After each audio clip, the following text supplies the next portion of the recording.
más pocos de lo habituales.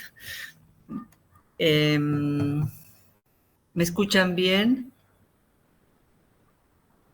Sí, doctora, ¿se escucha bien? Perfecto. Arrancaremos, ¿no?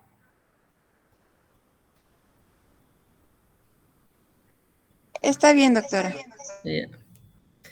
Bien.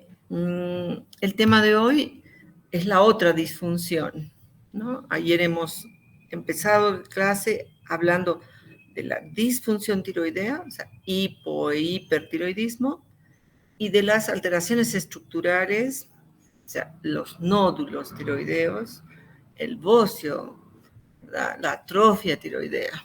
Hoy nos toca hablar de otra disfunción que se acompaña de cambios estructurales en la tiroidea. Se acompaña de cambios estructurales, es decir, es difícil concebir hipertiroidismo sin bocio.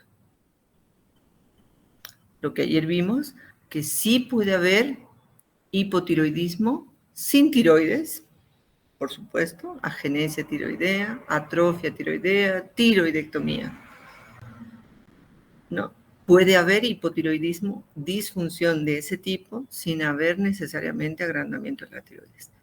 En este caso, de esta otra ala de la disfunción tiroidea, es imprescindible ese dato del agrandamiento tiroideo, o difuso o parcial con un nódulo o múltiples nódulos. Ya van a ir entrando en el tema.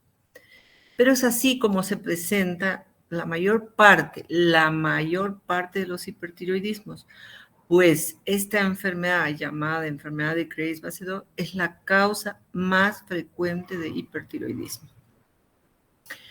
Y es de muy fácil diagnóstico cuando observamos al paciente con solo que ingrese a nuestra consulta, porque las características que tiene en cuanto a sus ojitos, en cuanto a su cuello, su misma inquietud con la que ingresa, ya nos revela, sin haber ni siquiera iniciado el interrogatorio, nos revela de qué se puede tratar. Y aquí les traigo a colación otra vez una paciente femenina, porque es más frecuente en nosotros las mujeres. Esta edad es la edad de presentación más frecuente, alrededor de esta edad, no estoy diciendo solo los de 25, no, entre 25, 30, 35, como muchas inmunopatías. Esta paciente consulta por pérdida de peso, la mayoría tiene eso, sin embargo, hay personas que su ingesta, porque uno de los síntomas que acompaña es aumento de la necesidad de comer, hiperprexia, o sea, quieren comer, y a veces eso supera al proceso que está ocurriendo y aumentan de peso las menos veces. Las más es lo que le pasó a esta chica. Sin haber modificado su dieta, es que no está haciendo dieta, 6 kilos en 3 meses. Fatiga fácil, se cansa con pequeños esfuerzos o medianos esfuerzos que hace, debilidad muscular, le cuesta cargar peso, le cuesta subir las gradas y cada vez que se esfuerza tiene palpitaciones. Nota que también antes tenía una frecuencia de posición 1 cada 2 días, incluso se creía ella que era constipada. Y actualmente hasta 2 veces por día tiene catarsis. No necesariamente diarrea, mayor frecuencia en su catarsis. Puede estar la contextura conservada y no tener diarrea, pero tiene con más facilidad. La familia hace algo que nota el entorno y a veces la misma paciente, que los ojitos están más saltones de lo normal.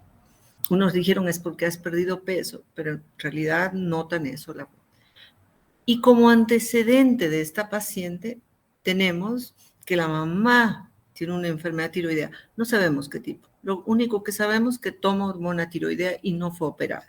O sea, toma hormona tiroidea. ¿Podemos pensar de que es una tiroiditis de Hashimoto la mamá? Sí, podríamos pensar.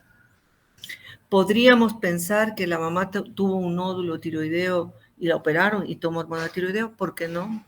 Habría que interrogar estos aspectos y probablemente si la paciente me dice no la operaron, pero toma hormona tiroidea desde la menopausia, se me encienden los foquitos y digo, pues esto puede ser una tiroiditis de Hashimoto.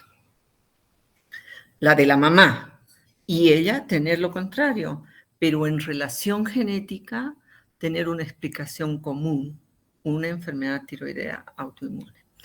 Y ahí ven los cambios oculares, esa visión del ojito lateral con una proptosis del globo ocular, ese bocio clarito, podríamos hasta ponerle la calificación que ayer hemos hablado, este cuello no está en hiperextensión y lo estamos viendo de frente y lo vemos en toda su extensión difusamente aumentado, es un bocio difuso, podríamos ponerle grado 2 probablemente.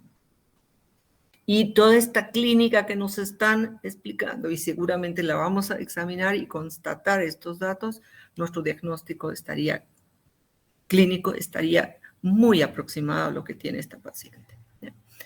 Entonces, de esta manera se presenta. Esto no excluye que un varón pueda tener hipertiroidismo. Y aún más, hipertiroidismo por enfermedad de Graves-Basedow, que generalmente en los varones es poco frecuente, pero cuando tiene mucho compromiso ocular, es decir, la oftalmopatía es mucho más severa. ¿Listo? Entonces, con esta historia, con algunos datos de esta historia, que se han limitado simplemente a interrogar, a preguntar, tenemos mucha información que seguramente a la revisión clínica vamos a constatar. La taquicardia, el temblor, la piel fina, la piel caliente, ese bocio difuso, esa orbitopatía al examen clínico. ¿Listo? Vamos, la siguiente, por favor. Entonces, ¿cómo vamos a definir? Cuando yo uso este término hipertiroidismo, solo estoy hablando de una situación clínica caracterizada por un exceso de la acción de las hormonas tiroideas sobre los diferentes tejidos del organismo. Cuidado, puedo no tener enfermedad tiroidea y mi paciente estar tomando, como hasta hace pocos años se hacía, tomarse hormona tiroidea para adelgazar. Y estoy creando un hipertiroidismo facticio o iatrogénico, si quieren. O puedo tener una paciente tiroidectomizada y que le han dado reponer hormona tiroidea a dosis mayor de la que necesita. Y estoy con signos clínicos de hipertiroidismo. ¿Ya? O sea, el concepto tiene que ser así. Hay mayor hormona tiroidea, ahora vamos a descubrir las causas. Hay mayor cantidad de hormona tiroidea circulante, porque la glándula lo produce, porque la hipófisis está estimulando mucho la glándula, poco frecuente, porque un nódulo está automizado y aumenta la producción de hormona tiroidea, o porque le están reponiendo con más dosis de hormona tiroidea. ¿Está? Entonces, el concepto está. La siguiente, por favor.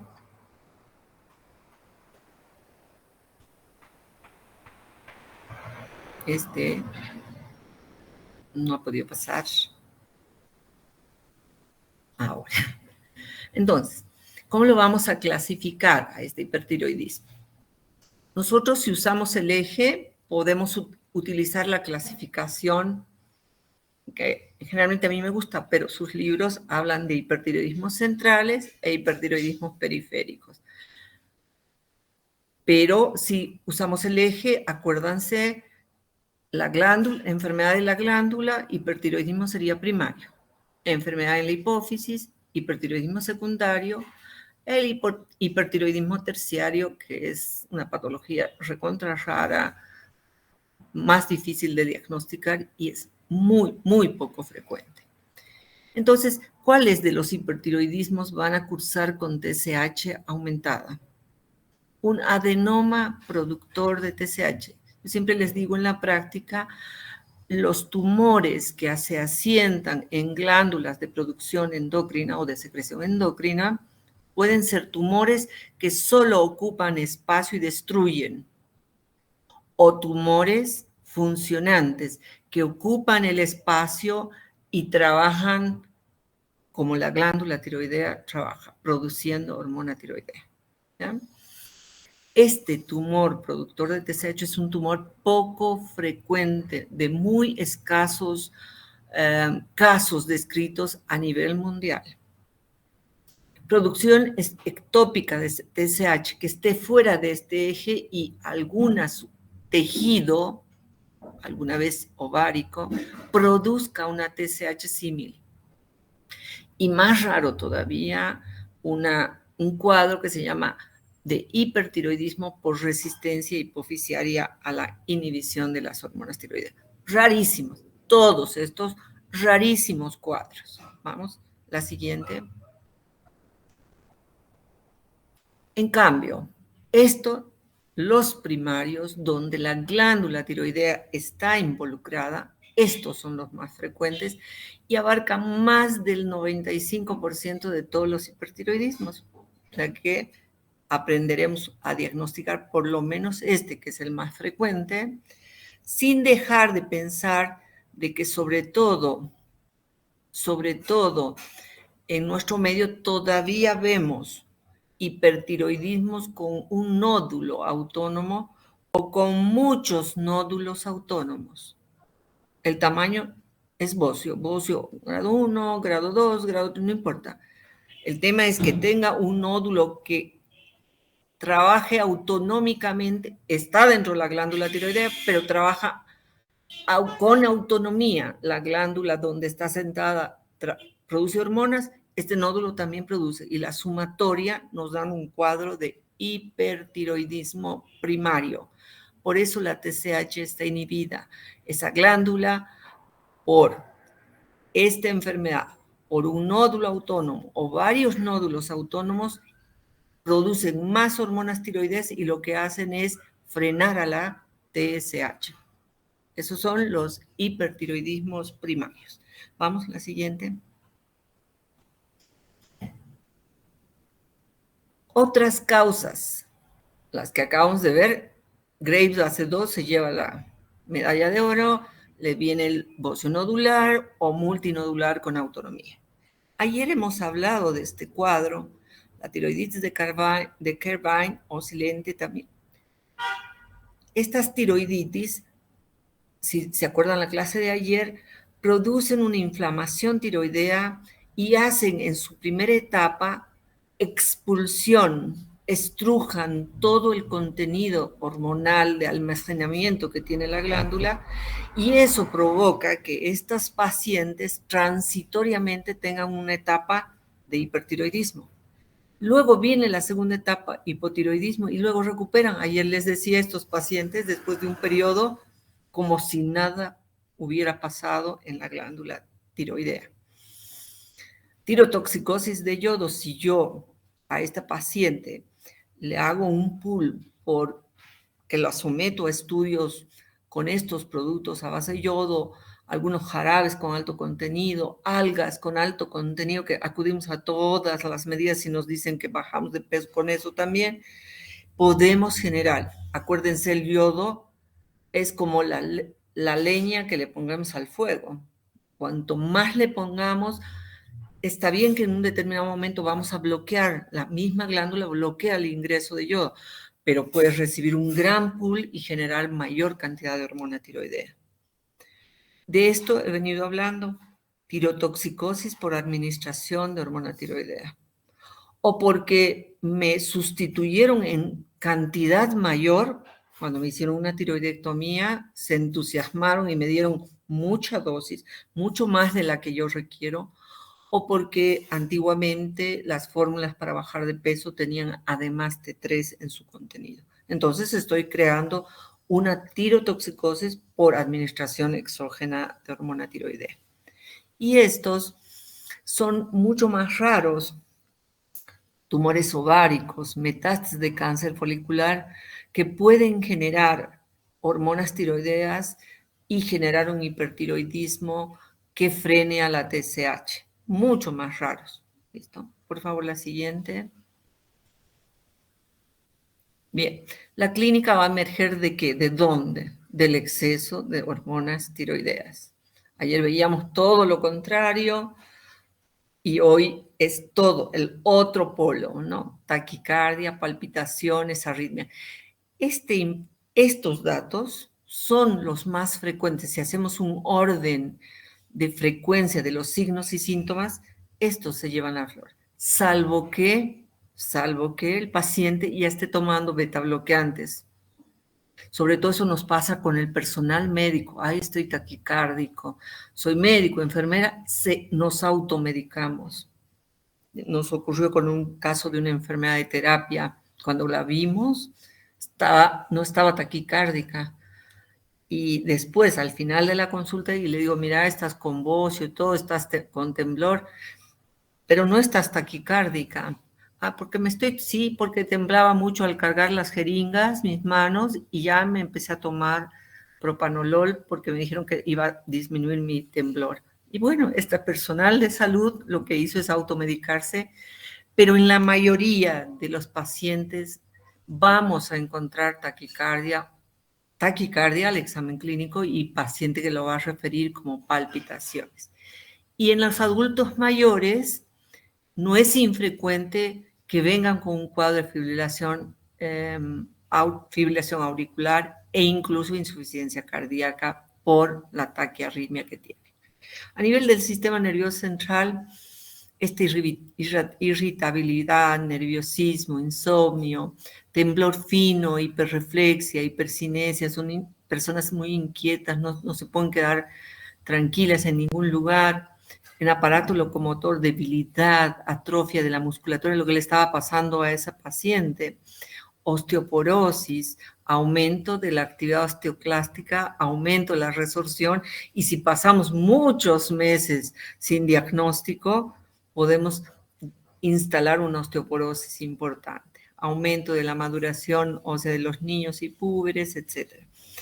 Piel fina, caliente, sudorosa, pelo fino, frágil, onicolisis, esas uñitas que se van retrayendo en los bordes, pérdida de peso a pesar de que comen, intolerancia al calor. A veces se deshidratan por la cantidad de calor que tienen corporal.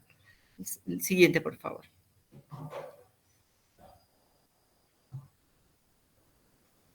Los síntomas y signos de mayor valor. Ahí es intolerancia al calor. Esto hace que esta época, cuando empezamos, y qué casualidad, ayer hicimos el diagnóstico de una señora con hipertiroidismo muy severo, pero estos pacientes se descompensan al inicio de la temporada de calor, viven felices y sin acudir incluso al médico todo el periodo de invierno, cuando las temperaturas del medio ambiente empiezan a subir, no lo toleran. Entonces, generalmente esta es la época, octubre, noviembre, diciembre, en que aparecen los diagnósticos de hipertiroidismo, y no es porque el clima tenga que ver, sino es la relación con la intolerancia al calor, que hace que acudan a la consulta. Nerviosismo, irritabilidad, fatiga fácil. Y como signos, pérdida de peso, a pesar de polifagia, taquicardia, que sí lo evidenciamos, bocio. En verdad, es una condición en el 99% de los casos encontrar bocio, porque es el órgano efector de esta enfermedad. Temblor, debilidad muscular, piel húmeda, caliente, aumento de la frecuencia de evacuación, que era lo que le ocurría a esta paciente, hipercinesia o hiperquinesia. Vamos, la siguiente. Bien. Como esta es la enfermedad más frecuente, le vamos a dedicar, como a la tiroiditis de Hashimoto, un poquito más de atención. Aquí dice 80%, pero yo me atrevo a decir que hoy estamos bordeando los 90-95% como causa de hipertiroidismo. La enfermedad de Graves-Basedow es 5 veces más frecuente en nosotros. La tiroiditis de Hashimoto es 8 a 10 más frecuente en nosotros que en varones. Estas 5 veces más. Por tanto, seguimos llevándoles la delantera. Edad de presentación, 20 a 40 años, como muchas de las inmunopatías. Base autoinmune, es una enfermedad autoinmune. ¿Qué características tienen? Claramente, bocio difuso, de grado variable, signos de hipertiroidismo, taquicardia, temblor, pérdida de peso, todos los signos de hipertiroidismo que acabamos de ver, signos y síntomas. La oftalmopatía, que en este caso nosotros lo llamamos oftalmopatía tiroidea, y no en todos, esta dermopatía, un porcentaje no superior a 1/3 de los pacientes con Graves, vamos a encontrar esta dermopatía, es como una piel de naranja, y la acropaquia. La siguiente, por favor. Ahí está. Estos son los tres elementos de la triada clásica de la enfermedad de Graves-Basedow. Datos clínicos, es decir, síntomas y signos de hiperfunción tiroidea o hipertiroxinemia, si quieren, ¿no? O hipertiroidismo, si quieren. Bocio difuso, esa es la característica. Y oftalmopatía. Cuidado, chicos, ¿puede un Graves tener además la mala suerte de tener un tumor tiroideo? Sí, puede.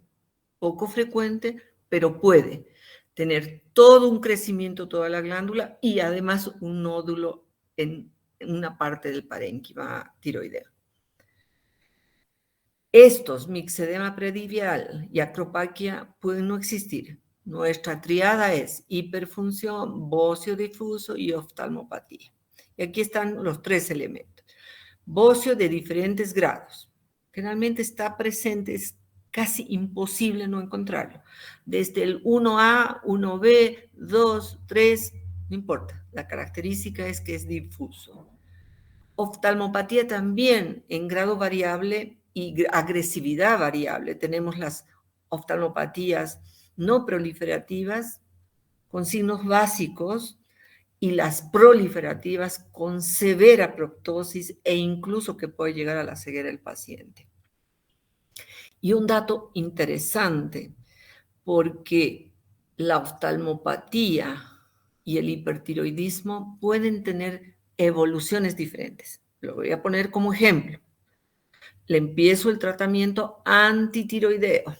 En 6 semanas, 8 semanas la vemos, paciente mejorada, dice temblor está mucho menos, ya no tengo palpitaciones, me siento mucho mejor. Pero me preocupa porque mis ojos no los siento mejor. Eso se llama evolución independiente a la función tiroidea. Y esto suele verse más en varones. Mejoran del cuadro de hiperfunción, pero empeoran esos ojitos. Que tenemos que ir a trabajar en equipo con el oftalmólogo, tenemos que hacer infiltraciones con corticoide, a veces pulsos de corticoide sistémico, porque esa oftalmopatía está agresiva, a veces. Por suerte, no es tampoco frecuente que sea tan agresiva la oftalmopatía. El mixedema, que no es parte imprescindible de la triada, engrosamiento de color amarillento, parece, ya les he dicho, la cascadita de la naranja, puede aparecer acropaquia. Seguimos. Esa triada siempre le preguntamos a los pacientes y siempre se olvidan de uno de los elementos. Bocio difuso, hiperfunción y oftalmopatía. Esa es la triada. ¿Cuál es la fisiopatogenia? Tiene una base genética, igual que la tiroiditis de Hashimoto. Si recuerdan ayer, tenemos alteraciones en el HLA, está en el cromosoma 6, pero con aloptipos de Q4 y DR4 y DR5, aquí DR3, pero en la misma zona del cromosoma. Esta base genética hace que ante determinadas situaciones de estrés, consumo de tabaco, algunas infecciones, este proceso, esta base genética en combinación con esto, puedan generar el proceso de, en este caso, no de autodestrucción, sino de estimulación anormal de la glándula tiroidea. Estimulación anormal. El gráfico lo dice clarito. Estos inmunoglobulinas tiroestimulantes, esta es la sigla, inmunoglobulinas tiroestimulantes mediados por linfocitos B, desplazan al receptor de TSH y generan un estímulo en la producción de T3, T4. Esto es, en resumen, el proceso fisiopatogénico: base genética, desencadenantes ambientales, algunos fármacos también. La miodarona podría ser un inductor de... la miodarona tiene un efecto dual. En algunos pacientes genera hiper y en otros hipotiroidismo. ¿Ya? Vamos adelante, la siguiente. Y aquí tengo un gráfico más claro. ¿Cómo pasa? Normalmente tenemos la TSH y un receptor, ¿verdad? En la glándula de esto. ¿Qué es lo que está pasando? Este receptor de TSH está desplazado por la inmunoglobulina tiroestimulante, que va y estimula la TSH a la glándula para producir mayor cantidad de hormona tiroidea.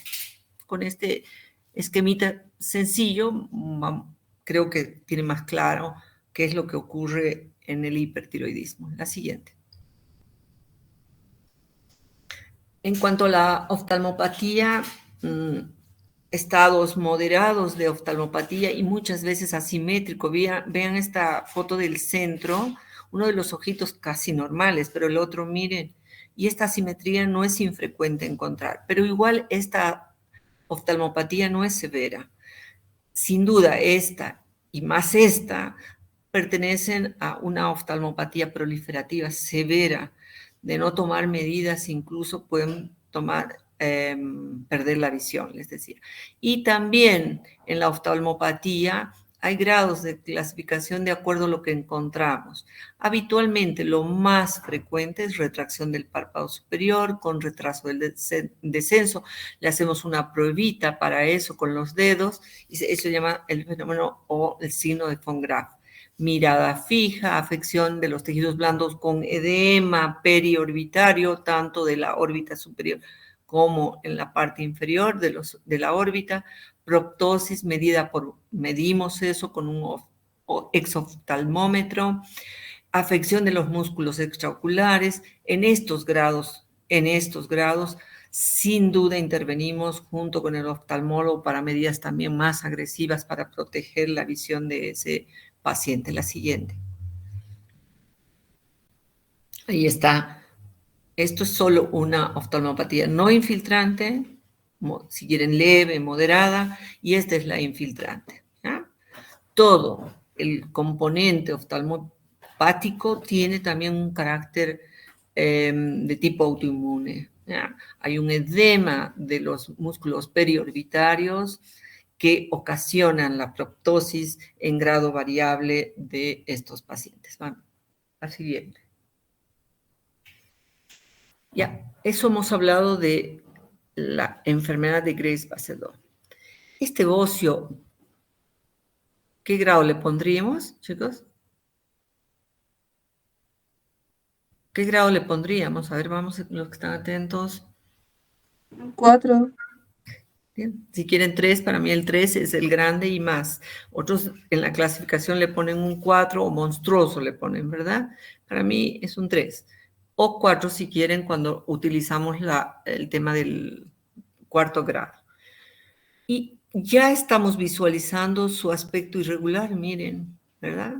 Este es un bocio multinodular tóxico. Este es un centellograma tiroideo. El centellograma es un estudio que habla en parte de la estructura, pero en mayor parte habla de la funcionalidad. Este nódulo se está llevando todo el material radioactivo que le hemos dado para el estudio, se lo está comiendo, se lo está atrapando. Pero no solo este nódulo, aquí hay otro en polo superior, en tercio medio del otro lóbulo, entonces es un multinodular tóxico. Esta paciente está, además de tener esto, está hipertiroidea. ¿Ya? Es la segunda causa, la vemos cada vez menos. Es la segunda causa de hipertiroidismo, aumenta conforme la edad, pues gente que ha vivido una etapa, gente mayor que ha vivido todavía esa etapa de carencia de yodo en nuestro país, que es fácil 50 años atrás. O sea, son personas de 60, 70 años que han vivido etapas de carencia del yodo. Dicen que el yodo es un factor de ellos, otros son factores de crecimiento local, y otro uso de bociógenos. En el oriente se usa mucho la yuca. Ya se ha aprendido a, una vez pelar la yuca, porque tiene un bociógeno también, dejar remojar para que esa lechecita blanquita que tiene, que remoje y se quede, ¿no? Entonces, esta es la demostración, es otro paciente con hipertiroidismo, pero con un hipertiroidismo diferente. La causa está básicamente en estos nódulos que han logrado autonomía. Autonomía es tener capacidad de yo generar mi hormona tiroidea.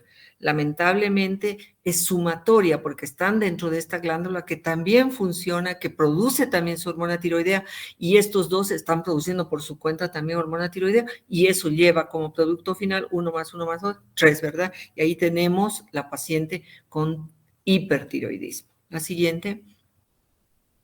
Y esto que también todavía vemos, no con alta prevalencia, pero la vemos.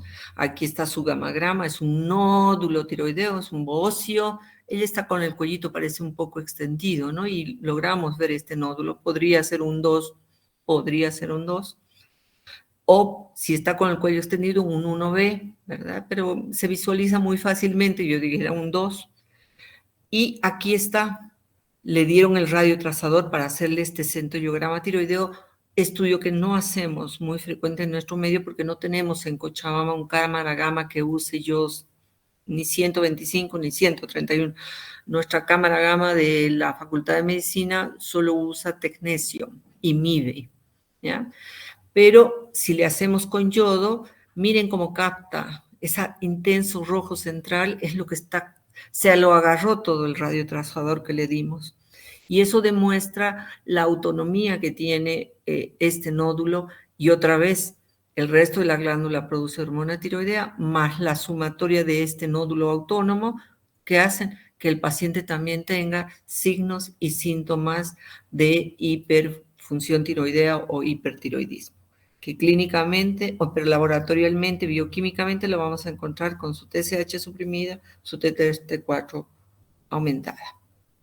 Listo, creo que la siguiente, por favor. Me olvido que vos tienes que pasar la diapositiva.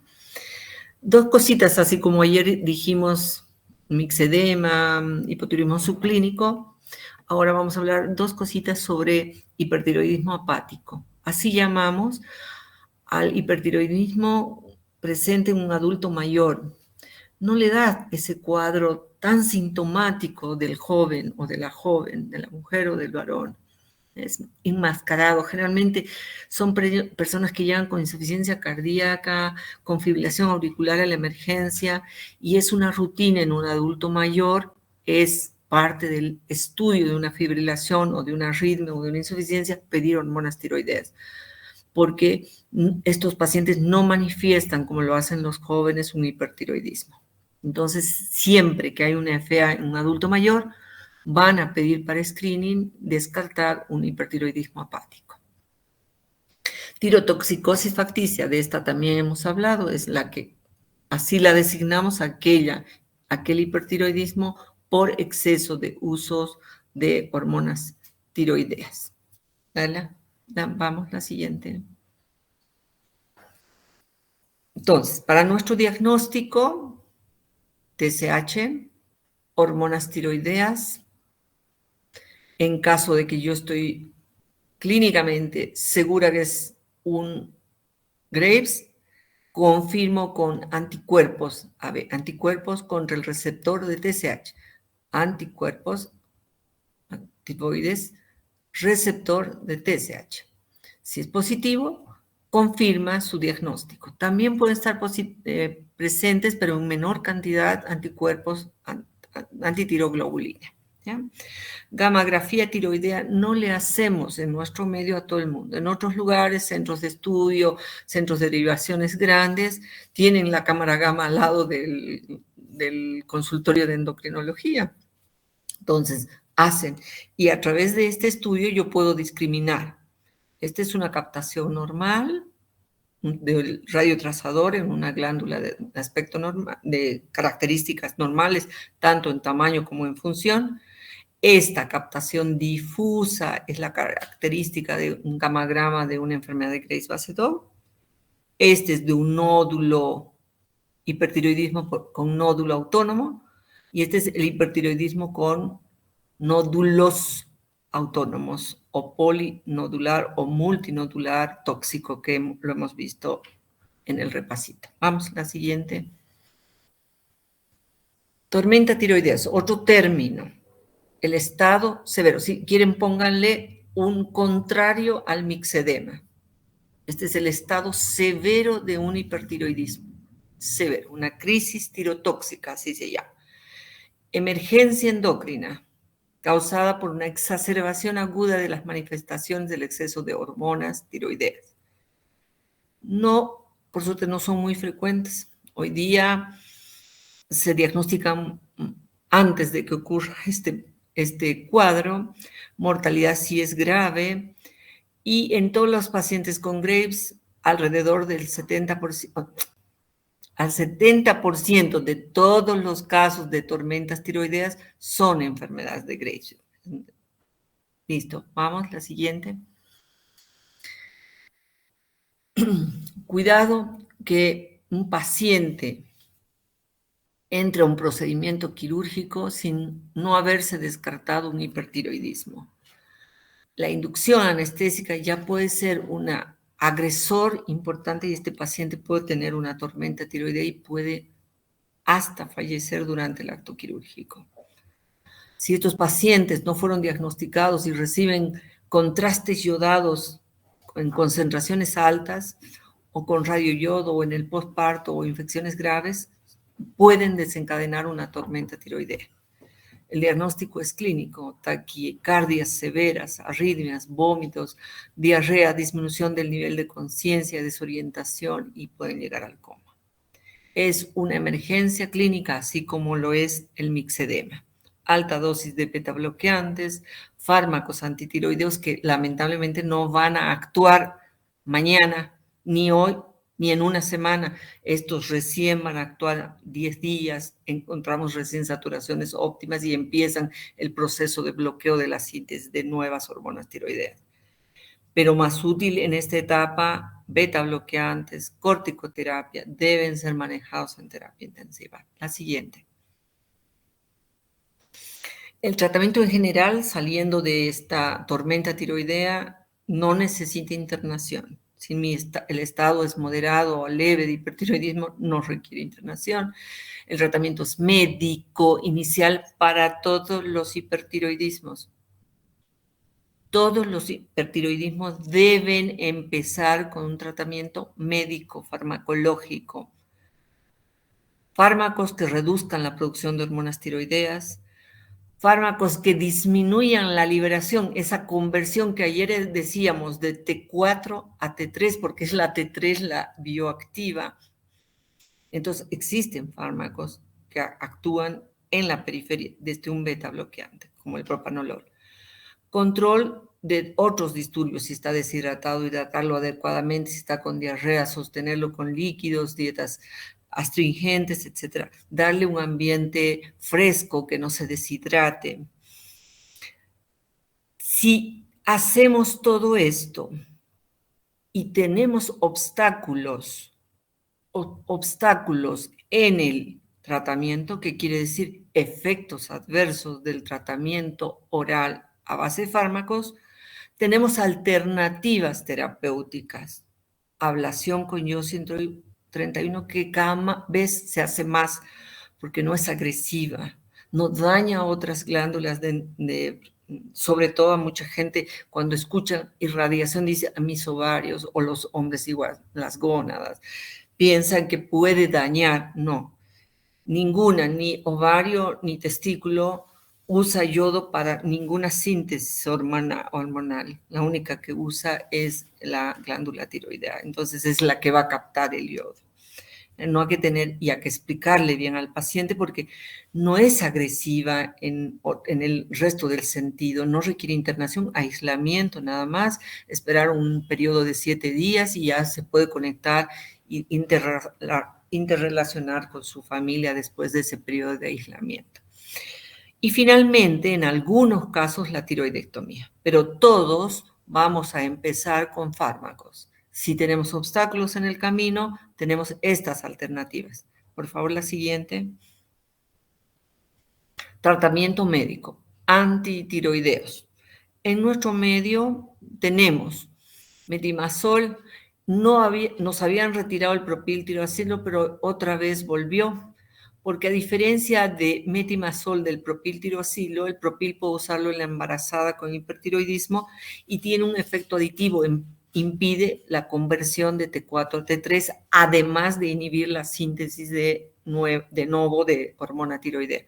En cambio, el metimazol actúa impidiendo la formación nueva de hormona tiroidea solo y no tiene acción periférica. Pero el propil versus metimazol es más hepatotóxico, ¿no? Pero hoy ya tenemos los dos en el medio. Inhiben la síntesis de 4 y T3 en intervención, la organificación de yodo en la unión de la monoyodo y diyodo tironina. Propil además bloquea la conversión periférica. Entonces, tenemos esas dos opciones.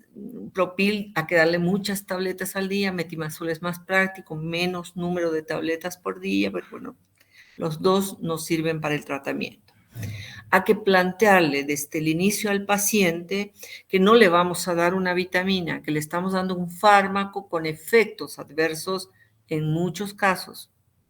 Por tanto, tenemos que estar alertas, haciendo vigilancia periódica de la función hepática, de los glóbulos blancos, porque puede generar en algunos casos granulocitosis, en algunos pacientes severos estados de dolor articular, no son muchos los pacientes que tienen eso, pero hay que advertirle que no se pierda, que le des, se mejora, él ya se siente perfecto, sigue tomando y desaparece el paciente. Hay que explicarle la importancia de la vigilancia de estos elementos, hígado y glóbulos blancos. También hay que explicarles que todos los protocolos planteados plantean un periodo de tratamiento de 1 a 2 años, no menos, salvo que tengamos efectos adversos, por supuesto, y ahí ya tenemos la alternativa del yodo radioactivo y en algunos casos la cirugía incluso. Pero hay que darle chance a este paciente que con 1 o 2 años de tratamiento pueda el hipertiroidismo ser controlado. Sin embargo, también hay que avisarle que 1/3 de los pacientes hacen remisión absoluta de la enfermedad con este tratamiento. Los otros 2/3 no lo hacen. Por tanto, también debemos comunicar, pues, ¿por qué no me dijo? Tanto tiempo me tienen esto. Es así, tanto tiempo me tienen en esto y ahora me dice que no respondo y que tengo que ir a yodo radioactivo. Desde el principio, en el momento en que nos enfrentamos, nosotros tenemos que plantear las reglas del juego y las precauciones que debemos tener con este. No pasa lo mismo con la hormona tiroidea, no es hepatotóxica, puede generar arritmias, sí, sabemos, osteoporosis y uso en dosis altas, pero no tiene posibilidad de generar estos eventos que pueden ser mortales, ¿no? Hepatopatía y agranulocitos con neutropenia, y si además se pega un virus, listo, es muy grave. Hay que estar pendientes de esto. Vamos, la siguiente, por favor. Tratamientos que van a ejercer una acción inicial más rápida que un antitiroideo, que los fármacos que acabamos de ver. Es decir, mi paciente la primera o 2 semanas va a mejorar más por un beta bloqueante que por el antitiroideo.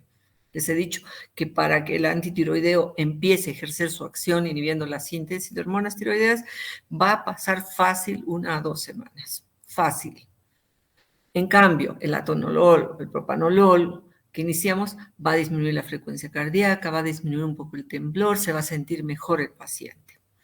Podemos usar dexametasona, no usamos en todos los pacientes. Por ahí en pacientes que vemos que una oftalmopatía inicial es importante, podemos ayudarle porque tiene un efecto periférico el esteroide en la conversión de la hormona tiroidea. Yodo, parece contradictorio. Ay, ¿cómo voy a usar yodo en quien le estaría yo dando el compuesto con el cual va a formar más hormona tiroidea? Sí. ¿Solo en qué casos voy a usar? Cuando hemos tomado decisión de cirugía, de erradicar la glándula 7 días antes o 10 días antes con fecha cerrada quirúrgica.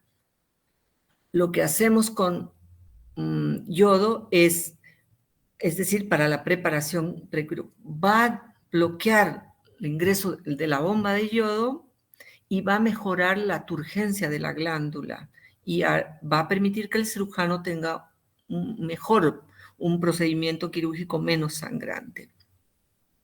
Entonces, solo y cuando tengamos un proyecto de cirugía en el paciente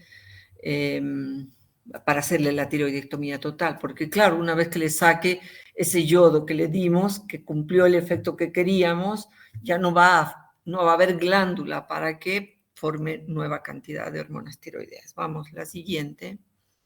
Se entendió, ¿verdad? Ese efecto que parece ser contradictorio. Yodo radioactivo en pacientes con recidiva de hipertiroidismo. Es decir, aquellos pacientes que mejoraron, fuimos disminuyendo, incluso le retiramos y 3 meses después o 4 otra vez hipertiroideas. O aquel paciente que le he dado un antitiroideo y siempre requiere dosis muy altas de antitiroideo para mantenerse frenada la glándula tiroidea. Entonces, y finalmente, ¿en quién? En quien hace hepatotoxicidad o neutropenia, es decir, a granulocitosis. Ahí tengo una excelente alternativa. Se usa mucho en otros países, niños, adolescentes, adultos mayores, mucho, porque no necesitas un procedimiento quirúrgico y los riesgos que involucra un procedimiento quirúrgico. No le va a hacer daño a otros órganos. Por supuesto, nos tenemos que acordar no el embarazo, no en el embarazo ni en la lactancia. Bien. ¿Qué hace este yodo? Es un material radioactivo, es yodo radioactivo. Captado, es como le damos a la paciente, que hace la glándula, capta yodo, que esa es una de las cosas que hace la glándula tiroidea. Capta y un gran volumen se va a ir por la orina, que eso ocurre normalmente en el diario consumo de yodo. Gran cantidad lo depuramos por la orina, una pequeña cantidad es captado y utilizado para la formación de hormona tiroidea. Es captado, pero es material radioactivo, entonces va a producir una tiroiditis, fibrosis y atrofia posterior de la glándula. De tal manera que también hay que decírselo al paciente. Señora, le vamos a hacer yodo radioactivo, vamos a dejar de tomar antitiroideos porque probablemente, alta probabilidad, 95% de probabilidad que usted quede hipotiroidea y tenga que tomar de por vida hormona tiroidea. Ah, pero ¿cómo me va? Sí, la diferencia es clara. Con la hormona tiroidea que le tengo que dar lo que necesita nada más su cuerpo, no necesito vigilar cada 2 meses, cada 3 meses sus glóbulos blancos, su hígado. ¿Por qué no? Porque no es tóxica. Tengo que darle nada más la dosis sustitutiva y una vez al año la voy a volver a ver. En cambio, si seguimos con antitiroideos, grave riesgo de su hígado, si ha tenido granulocitosis, grave riesgo, entonces no le podemos dejar hipertiroidea. Y ahí usamos el yodo radioactivo. ¿Ya? Vamos, la siguiente. Y finalmente, y terminando, la siguiente. Terminamos, por favor, la siguiente, cirugía. ¿A quiénes? ¿A quiénes vamos a operar? Yo sigo pensando que si yo tengo hipertiroidismo por un tumor, opérenme porque me van a solucionar dos problemas: el tumor, el nódulo autónomo y el hipertiroidismo. Si tengo un bocio multinodular gigante con autonomía, también me van a solucionar dos problemas: el bocio multinodular y el hipertiroidismo. Claro, voy a quedar hipotiroidea, pero ya les he dicho, pongo en la balanza lo que hace la hormona tiroidea y todo lo que tenía con hipertiroidismo y el bocio. Entonces, sin duda, no hay dónde perderse. Voy a indicar cirugía en bocios grandes, en bocio con nódulos o con múltiples, hipertiroidismo con nódulos o hipertiroidismo con un nódulo tóxico. Y en el Graves, cuando ese bocio es muy grande y que además la paciente quiera reproducción rápida, es decir, quiere embarazarse rápidamente. Ese es algo que también hay que considerar una indicación en la cirugía. Porque si yo la voy a irradiar, va a reducir un poco el tamaño del nódulo, pero entre prepararla y después de recibir el yodo no puede haber embarazo, por lo menos 6 meses. Y si la paciente está buscando procreación más rápida, este es un procedimiento que le puede beneficiar más rápidamente para su objetivo de fertilidad. Se recomienda que si es en el Graves, sea tiroidectomía total, porque es toda la glándula afectada por el proceso autoinmune. Y siempre decirle que va a quedar hipotiroidea esta paciente. Creo que con eso hemos terminado, chicos. ¿Sí? Si hay alguna pregunta, estoy aquí. Si no, el lunes sería nuestro último tema. Ahí vamos a hacer un poco más de hincapié en todo lo que es cambios estructurales, ¿no? Tumores tiroideos, cómo actuamos ante el cáncer tiroideo, cuál es el más frecuente, cómo hacemos la evaluación diagnóstica, todas esas cosas, evaluación clínica y el diagnóstico de eso. Y con eso terminamos endocrinología. Si no hay preguntas, que tengan un muy buen, ya les estoy votando, que tengan un buen fin de semana. Nos estaríamos viendo el lunes a la misma hora. Gracias, doctora. Gracias, doctora. Listo. Buenas noches. Gracias, doctora. Buenas noches.